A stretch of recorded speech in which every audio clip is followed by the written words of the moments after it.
लोग देखेंगे class 8th history की बुक का chapter 1 how when and where का पार्ट 2 है। पार्ट 1 में हम लोग देख चुके हैं कि हिस्ट्री को हम लोग किस तरीके से हम पढ़ते हैं। हम लोग सिर्फ हिस्ट्री डेट्स के बारे में नहीं होती, जेम्स मिल ने हमारे देश के बारे में क्या क्या बोला, किस तरीके से जेम्स मिल एक इम्पॉर्टेंट था, क्या क्या बोला, किस तरीके से उसने हिस्ट्री को डिवाइड किया हिंदू, मुस्लिम और ब्रिटिश में, और फिर उसके बाद एक कॉलोनियल क्या होता है।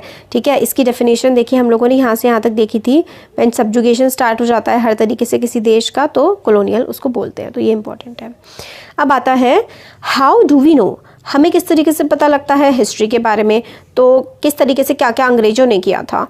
तो एडमिनिस्ट्रेशन प्रोड्यूसेस रिकॉर्ड्स, तो ब्रिटिशर्स जो थे ना उनको लगता था, वो ऑफिशियल रिकॉर्ड्स काफ़ी ज़्यादा रखना पसंद करते थे कि act of writing was important. Britishers को लगता था कि लिखने का जो काम होता है ना वो काफ़ी ज़्यादा इंपॉर्टेंट होता है और हम लोगों को चीज़ों को रिकॉर्ड को लिख करके रखना चाहिए, नहीं तो हम भूल जाते हैं और हमें याद नहीं रहती, हमें पता नहीं लगता है कि पहले क्या हुआ था। तो हर जो भी इंस्ट्रक्शन जो भी होता था वहाँ पे, जो plan, policy, decision, agreement, investigation, हर चीज़ को बिल्कुल साफ अच्छे तरीके से वो लोग लिख लिया करते थे। जब भी एक बार हो जाता था प्रॉपरली फिर उसको स्टडी किया जाता था, फिर उस पर डिबेट की जाती थी। This conviction produced an administrative culture of memos, notices and reports। तो इससे बहुत सारे रिपोर्ट्स, मतलब कागजी काम बहुत ज़्यादा होने लगा था, आप ये समझ लीजिए। ब्रिटिशर्स को ये भी लगता था कि सारे के सारे जो रिपोर्ट्स, इंपॉर्टेंट डॉक्यूमेंट्स हैं उनको बहुत ज़्यादा हमें संभाल के भी रखना चाहिए। तो उन्होंने क्या करे थे, रिकॉर्ड्स रूम इस्टेब्लिश करे थे। ये इंपॉर्टेंट है कि रिकॉर्ड रूम्स क्या हुआ करते थे। तो ब्रिटिशर्स को जो भी रिपोर्ट्स वगैरह इंपॉर्टेंट लगा करती थी ना, वो हर एक डिपार्टमेंट पर रिकॉर्ड रूम बनवाते थे और उसमें रखवा दिया करते थे। हर एडमिनिस्ट्रेटिव इंस्टीट्यूशन में क्या होता था, एक अटैच रूम होता था जिसको रिकॉर्ड रूम कहते थे। विलेज में जो तहसीलदार का ऑफिस होता था, कलेक्टर का ऑफिस होता था, कमिश्नर का ऑफिस होता था, प्रोविजनल सेक्रेटरीट के ऑफिस, लॉ कोर्ट्स के ऑफिस, उन सब में रिकॉर्ड रूम्स हुआ करते थे। स्पेशलाइज्ड इंस्टीट्यूशन जैसे कि आर्काइव्स या फिर म्यूजियम। आर्काइव्स होते हैं जहाँ पर पुरानी चीज़ों का रखा जाता है, म्यूजियम भी इसी टाइप के होते हैं। इनको इस्टेब्लिश किया गया था ताकि बहुत ही इंपॉर्टेंट रिकॉर्ड्स को अच्छे से रखा जा सके। लेटर्स हो गए, मेमोज हो गए, ठीक है, उनको moved from one branches of administration to another in the earlier years of 19th century can still be read in the archives। तो हम आर्काइव्स में पढ़ सकते हैं कि भाई 19th सेंचुरी के टाइम पर भी एक डिपार्टमेंट से दूसरे डिपार्टमेंट में जो लेटर्स, रिपोर्ट्स वगैरह गई थी वो आज तक संभाल करके रखी गई हैं। आप लोग स्टडी कर सकते हैं नोट्स, रिपोर्ट्स जो कि डिस्ट्रिक्ट ऑफिशियल ने प्रिपेयर करे थे, इंस्ट्रक्शंस जो उसमें लिखे गए थे, ऑफिशियल्स ने जो मतलब टॉप के ऑफिशियल ने अपने बाकी प्रोविंशियल एडमिनिस्ट्रेशन, मतलब जो भी काम होता था हर चीज़ ब्रिटिशर्स लिखते थे। इसलिए हम वो आज भी देख सकते हैं कि उन्होंने क्या क्या करा था। अर्ली ईयर्स जो थे 19th सेंचुरी के, उसमें डॉक्यूमेंट्स को काफ़ी केयरफुली कॉपी किया जाता था हाथ से, काफ़ी ब्यूटीफुल सी हैंड राइटिंग से, बाय कैलीग्राफी तो आपको पता होगा, नहीं पता तो बता देते हैं, कोई बात नहीं। कैलीग्राफी का मतलब होता है आर्ट ऑफ ब्यूटीफुल राइटिंग, मतलब खूबसूरती से किसी चीज़ को लिखा जाना, अच्छी राइटिंग में, उसको कैलीग्राफी कहते हैं। स्कूल में कैलीग्राफी कॉम्पिटिशन्स होते हैं ना।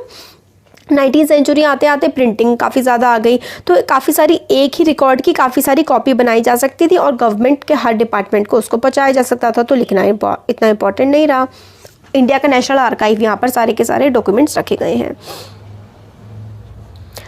जब न्यू दिल्ली बना था तो उसमें नेशनल म्यूजियम और national archives were both close to the viceregal palace. Viceroy का पैलेस था ना, उसके पास ही म्यूजियम और रिकॉर्ड हाउस या आर्काइव वगैरह होता था, ठीक है, क्योंकि इसको काफ़ी ज़्यादा इंपॉर्टेंस देते थे। अब देखिए सर्वे बिकम इम्पॉर्टेंट। सर्वे किस तरीके से इंपॉर्टेंट बन गए। प्रैक्टिस ऑफ सर्वेइंग, मतलब सर्वे करना, देखना, भाई काफ़ी ज़्यादा इंपॉर्टेंट उन्होंने माना। ये सोचते थे कि अगर हम लोगों को किसी देश पे राज करना है तो उस देश के बारे में, उस देश के लोगों के बारे में हमें जानना बहुत ज़्यादा ज़रूरी है। इसलिए अर्ली 19th सेंचुरी में इन्होंने काफ़ी ज़्यादा डिटेल्ड सर्वे करवाए। उसमें मैप बनाया गया पूरे के पूरे देश का, गाँव में जाया गया, रिवेन्यू सर्वे करे गए कि किस तरीके से कितना रिवेन्यू इकट्ठा होता है, ठीक है। एफर्ट्स लगाए गए कि टोपोग्राफी के बारे में जाने। टोपोग्राफी का मतलब होता है कि किस तरीके का इलाका है, वहाँ की मिट्टी कैसी है, मिट्टी की क्वालिटी क्या है, वहाँ पे कौन सा जानवर और कौन से पेड़ पौधे होते हैं। लोकल हिस्ट्रीज़ के बारे में जाना गया, ठीक है, कि क्या है इस जगह का इतिहास क्या रहा है, वहाँ का क्रॉपिंग पैटर्न, कौन सी फसल उगाई जाती है, सारे के सारे फैक्ट्स को ज़रूरी माना गया to know about the to know about to administer the region, मतलब रीजन को एडमिनिस्टर करने के लिए, उस पर शासन चलाने के लिए सब कुछ इंपॉर्टेंट है कि अच्छे से उसको देखा जाए। From the end of 19th century, 19th century के अंत में सेंसस के ऑपरेशन को हर 10 साल में कराया जाने लगा, मतलब जनगणना 1861 के बाद से जो है जनगणना हर 10 साल बाद होने लगी थी। और ये इन रिकॉर्ड को प्रिपेयर किया जाता था सेंसस के टाइम पे कि कितने लोग रहते हैं इंडिया के कौन से इलाके में, और उनकी कास्ट के बारे में, उनके धर्म के बारे में, वो क्या काम करते हैं, ये सारी की सारी इन्फॉर्मेशन सेंसस में ली जाने लगी।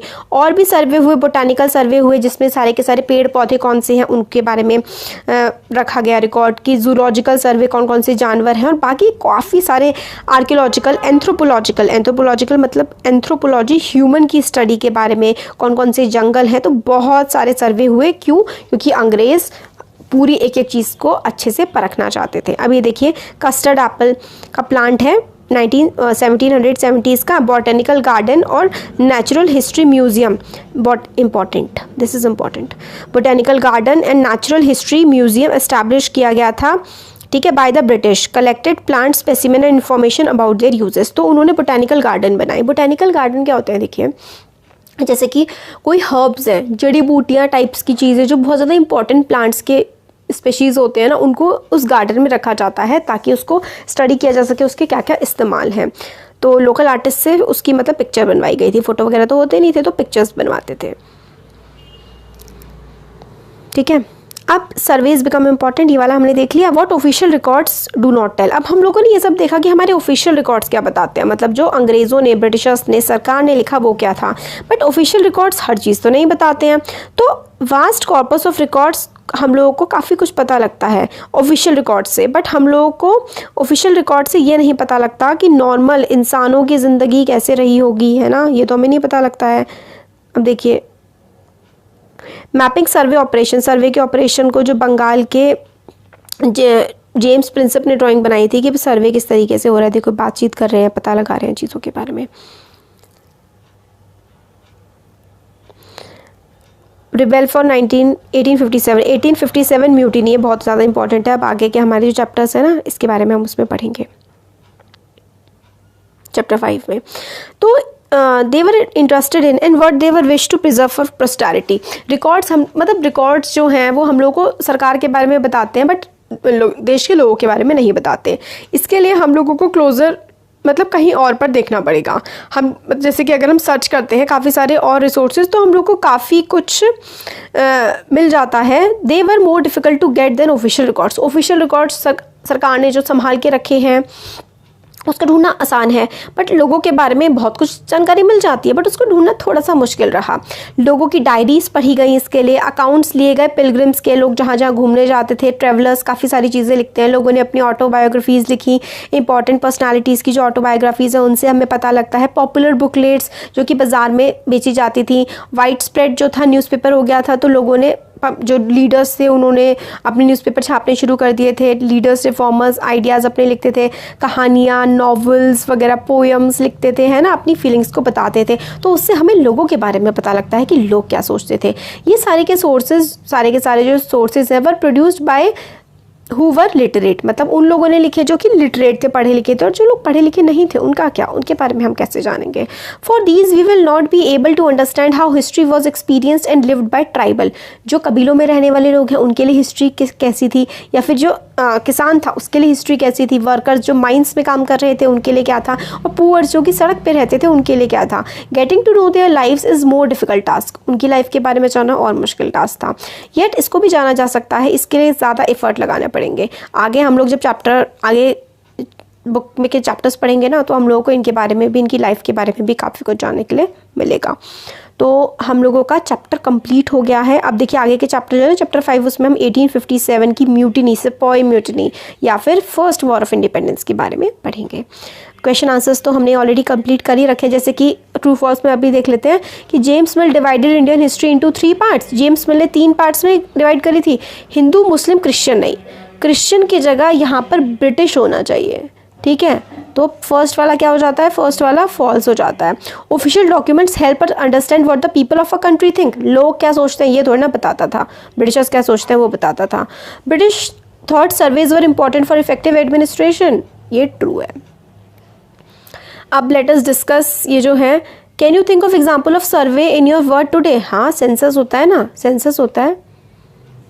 तो स्कूल में अगर आप लोग सारे बच्चों के रोल नंबर्स, उनके बर्थडेज या फिर उनके हॉबीज़ और उनके मार्क्स इस तरीके से कलेक्ट करने लगे तो वो पूरे स्कूल का सर्वे हो सकता है। अब ये देखिए, what is the problem with the periodisation of Indian history that James mill offer. तो दिक्कत क्या थी? ठीक है, एक काम करते हैं, क्वेश्चन आंसर्स वैसे तो बना रखे हैं हमने, बट आप लोग, आई एम सो सॉरी, उसमें राइटिंग अच्छी नहीं है। मैं पूरा ट्राई करूँगी कि मैं जल्दी से जल्दी दोबारा से वीडियो बना दूँ जिसमें आपको अच्छी राइटिंग में, ऐसी लेजिबल राइटिंग होगी जिसमें आपको समझ में आ जाएगा, उस तरीके से देख लो। जैसे कि ये है क्वेश्चन है कि प्रॉब्लम पीरियडाइजेशन जेम्स मिल की क्या थी। जेम्स मिल ने क्या किया था?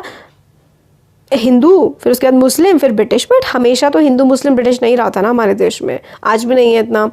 तो इस तरीके से आप हिस्ट्री को कैसे बांट सकते हैं? ब्रिटिश ऑफिशियल्स क्यों प्रिजर्व करते थे? उनको लगता था कि डॉक्यूमेंट्स को प्रिजर्व करना बहुत ज़्यादा ज़रूरी है ताकि हम लोग को इंपॉर्टेंट चीज़ों के बारे में फ्यूचर में भी पता रख सके कि पास्ट में क्या हुआ था। इन्फॉर्मेशन हिस्टोरियंस जो कि ओल्ड न्यूज़पेपर से लेते हैं वो डिफरेंट होती है पुलिस रिपोर्ट से, क्योंकि ओल्ड न्यूज़पेपर जो है वो लोग लिखते थे, लोग अपनी भावना उसमें लिखा करते थे, और पुलिस रिकॉर्ड्स में तो जो गवर्नमेंट चाहती है वो लिखा जाता था, इसलिए न्यूज़पेपर्स और पुलिस रिपोर्ट्स अलग अलग होती हैं। तो ये था इसके 3 क्वेश्चंस।